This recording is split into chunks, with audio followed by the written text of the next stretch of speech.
I've been following a series of blogs. I'll link the first blog in the series in the description. And the blog is about our, and when I say our, I mean society, this human, the global community of people, our relationship to love within the context of relationships, of choosing a partner, and how we shape our relationships built around how we define and live the word love. So especially the more westernized countries, we have a very romanticized definition of love, where there's this passion and this connection, and the world fades away and all that exists is you and your partner and blah blah blah, and you're in love, and it's this deep, powerful, emotional experience. But also there's aspects of accepting your partner warts and all, which in our current definition is not only in a physical sense, but also tends to spill over into the sense of our flaws, our weaknesses, the things that we could be doing better, where we say, I know he or she is flawed, but I love them. I know that they cheated, but I love them. I know that they lied to me, but I love them. I know that they did all these terrible things, but I still love them, and I can't change the fact that I love them. And we accept the worst in each other, essentially, under the guise of love. And I think that, and I absolutely agree with the blog series, that that's not actually what love is. That's a very shallow, a very limited, and a very disempowering way to live the word love. Because instead of empowering each other and saying, I see that you're facing this challenge, I see that you have this weakness, I see that you are struggling with a point, or you have a habit that you're struggling to overcome, let me help you, we say, it's okay, I accept you the way you are. And we don't actually help each other, we don't help our partners to grow by doing that. And another aspect that the blog touches on is the things that we'll accept and allow ourselves to become in order to keep the relationship, in order to maintain this experience of love, in order to maintain this feeling that we have someone, that we're not alone, that we are also loved, and the level of compromise that we are willing to go to keep a relationship. And I think that it's something that we all can agree on. There's going to be plenty of times that your partner does something you don't agree with, that goes against your principles or whatever.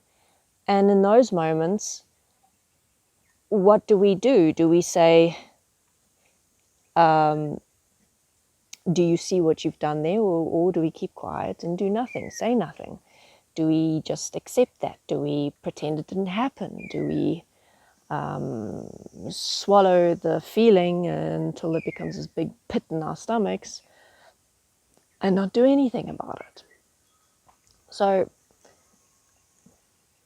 I think there's the way that we live love at the moment, there's a lot of compromise that goes on, a lot of compromise of self, and a lot of allowing someone else to compromise, allowing our partners to compromise, and allowing ourselves and our partners to not be our best, to sometimes be our worst. And I think that we could do better. I think that when it comes to the word love, it's something that very, very definitely needs to be redefined in a way where it's not about the emotional experience. It's not about that feeling of being in love. It's not about saying I love you. It's not about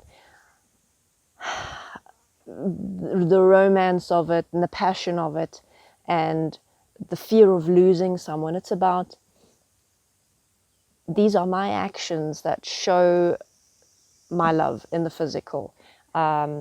This is how I'm supporting you to be better. This is how I'd like you to support me to be better. A mutually empowering partnership where we can have a safe space with our partners to share ourselves, to express ourselves, to explore ourselves physically and emotionally or mentally, going into ourselves and being able to speak that out to someone, to have that safe space where you can talk yourself out. And obviously also the sexual aspect of exploring yourself.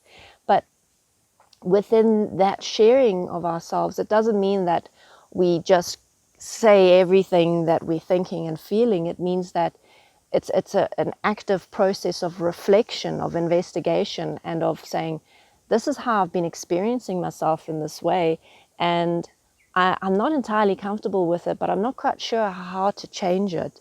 Maybe you have some suggestions, or maybe they just listen. Sometimes that's all you need, is to just talk, to have that space, that person who's not going to judge you, who you can just share and express your struggles, talk about the things you've been challenged by, the things that you don't have a solution to, the things you're ashamed of, all those parts where they can just be there with you at the very, very least. So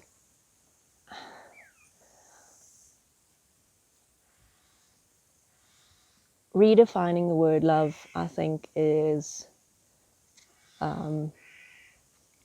something that we all need to do, so that we stop living that Hollywood romanticized fairy tale and get into reality and get into developing real partnerships of support, of building strength, of supporting and transforming weaknesses, building each other up, and walking a journey, a path together where you're independent, you're an independent being, but you're still walking the same general direction as your partner.